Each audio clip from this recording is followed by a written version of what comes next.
The other matter that seems to be percolating today, beginning with John Roberts' question, regarding General Michael Flynn, the former national security advisor, and who knew what and when regarding his being a lobbyist for President Erdogan of Turkey.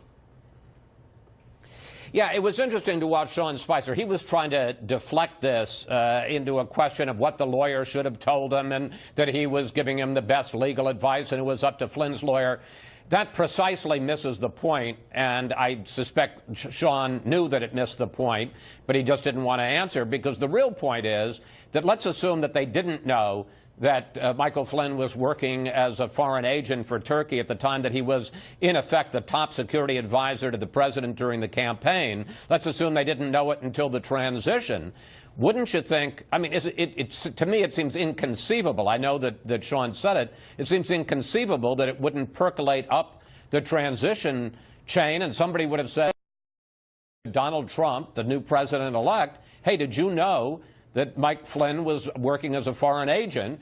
And one, if he didn't know, then why would you ever want him as a national security advisor? He's the guy that's advising you on foreign affairs. He was with him in the briefings that were held as a candidate with the CIA, and he has never told the candidate Donald Trump that he's on the retainer, a $500,000 retainer from the government of Turkey. I find that very hard to believe, and that if he didn't know it in the campaign, he clearly, the transition was given the information during the transition, and you got to think that somebody told the president at that point, the president-elect, and why he would name him as the national security advisor, it seems inconceivable. It was after the election that President Erdogan of Turkey, Chris, accused the United States of supporting ISIS. And it was during that same period that General Flynn wrote an op-ed in support and praise of President Erdogan. Certainly, I don't know if there's anything illegal here. I defer to you on that. But something is missing, at least in the vetting process or the communication process, wouldn't you say? Well, certainly in the communications process. I mean, again, let's point out, he was the top foreign affairs, national security advisor to candidate Donald Trump. I don't care. I mean, yes, you're pointing out reasons why representing Erdogan and the government of Turkey would be especially troubling. But let's say he was representing England, a staunch ally of us. When you're getting advice from your top security advisor, when he's going in with you to top secret briefings by the CIA when you're a candidate for president, and he's representing another country and getting a $500,000 retainer or more than that, how is it conceivable that he wouldn't have told you? And if he hadn't told you, how is it conceivable that you wouldn't fire him on the spot as soon as you found out? There's more intrigue here in that the Russian government is very much aligned now with the Turkish government. They have very nice things to say about each other.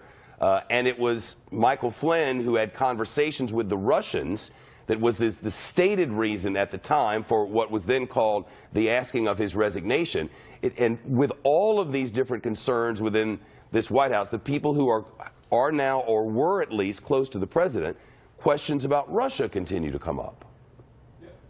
That's true, but you know, I think we have to point out, and I had an interview last Sunday on Fox News Sunday with Tom Cotton, who's a member of the Senate Intelligence Committee, and I asked him directly, is there any evidence you've gotten so far, and this investigation has been going on for quite a period of time, is there any evidence of collusion between Trump world, and I'm saying sort of writ large, campaign, associates, whatever, and the Russians, and he said there is not any evidence that we on the Intelligence Committee have received so far. So until that changes, this whole, the Russia question, I understand there's smoke, but there is no indication, no hard evidence of any fire, any collusion between the Russians and Trump world to interfere with the campaign.